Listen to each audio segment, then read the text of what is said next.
তোমার নাম কি বলো তো? আমার নাম মোহাম্মদ রবিউল ইসলাম। বাবার নাম? সবির উদ্দিন মিদা। তোমার বয়স কত? বয়স 20-21। কি করো তুমি?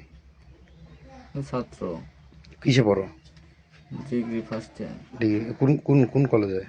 মান্দা মমিনসোনা। মামদা মমিন সেনা। আচ্ছা, এই যে পাশে যে মহিলা আছে কে হয় তোমার? ভাবি সম্পর্কে ভাবি হয়। গ্রাম সম্পর্কে ভাবি? হ্যাঁ, আচ্ছা, এই যে একসাথে হাত বাঁধা কি কারণে? ওই রাত্রে ঢুকছি তাই সন্দেহ করে হাত টানছি। আচ্ছা, কটার দিকে ঢুকছো? 12টার দিকে প্রায়। 12টার দিকে সন্দেহ করছে? হুম। কি বিষয়ে সন্দেহ করছে? কি বিষয় সন্দেহ করে সেটা আমি জানি না, কিন্তু আমাদের মতলব ছিল তো ভালো। রাত 12টা তুমি এখানে কেন? ফোন দিয়ে ধরে তোমার বাড়ি তো ওই পাড়া, তুমি এই পাড়া রাত 12টা কেন এখানে? এইখানেই থাকি আমি, ওই মোড়ে থাকি। 12টা 12:30 পর্যন্ত আমরা থাকি এখানে ছেলেপেলে সবাই। শোনো, তুমি সত্যি কথা বলো, তাহলে জিনিসটা সহজেই সমাধান হবে। সত্যি কথাই বলতেছি আপনাদের। ও, তো উনি তোমার ভাবি হচ্ছে? হ্যাঁ ভাই। রাত 12টায় তুমি এমনি আসছো? উনি ফোন দিয়ে ডাকছে? না না না, তে? তুমি ফোন দিছিলা? ও আগে মিস কল দিছে, তারপর আমি ফোন দিছি, হ্যাঁ। তারপর কথা হয়।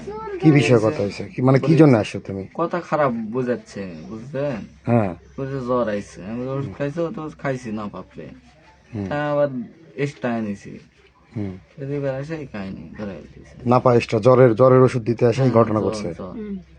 ও, তো তোমার সাথে কদিনের সম্পর্ক? এই 6-7 দিন কথা হয় ফোনে, এইটুকুই। 6-7 দিন ধরে ফোনে কথা হয়? হুম। তোমরা তো একই এলাকার মানুষ না? হ্যাঁ, নাকি? এর আগে থেকে তার সাথে তোমার পরিচয় নাই? পরিচয় আছে, আচ্ছা, ওই কথা হয় না। কথা হয় না। ও, আচ্ছা, এখন তাহলে কি কি চাচ্ছ তোমরা বলো তো? আমরা একটা ফাইসালা যাচ্ছি, বাধা থাকা যায়। না, সেটা তো বুঝতেছি। তো এখন কি ফায়সালা চাচ্ছ? কি ফাইসালা করবে বড়জনেরা? না, তুমি কি চাচ্ছ যদি তোমাকে আটকায় রাখছে? এখন বিয়ে করলে এখন বুদ্ধি নাই তো এখানে কোনো আর। ও, তুমি বিয়ে করতে রাজি আছো? কি করবো আর? ও, তোমার বয়স হয়েছে, বিয়ে করার বয়স হয়েছে? না হলেও করা লাগবে। আচ্ছা, তো তোমার বাড়ির থেকে সম্মতি দিবে তো? সম্মতি দেয়নি বলেই তো আসেনি বাসায় থেকে কেউ। ও, তুমি ফোনে কথা বলছিলে, বাড়িতে কথা বলছিলা? ফোনে কথা হয়েছে, লোক পাঠাইছে, কেউ আসেনি। তাহলে এখন কি করবা? তাহলে এখন যা মাতাব্বররা বড় মানুষেরা যা করবে তাই নিয়ে থাকা লাগে। আচ্ছা।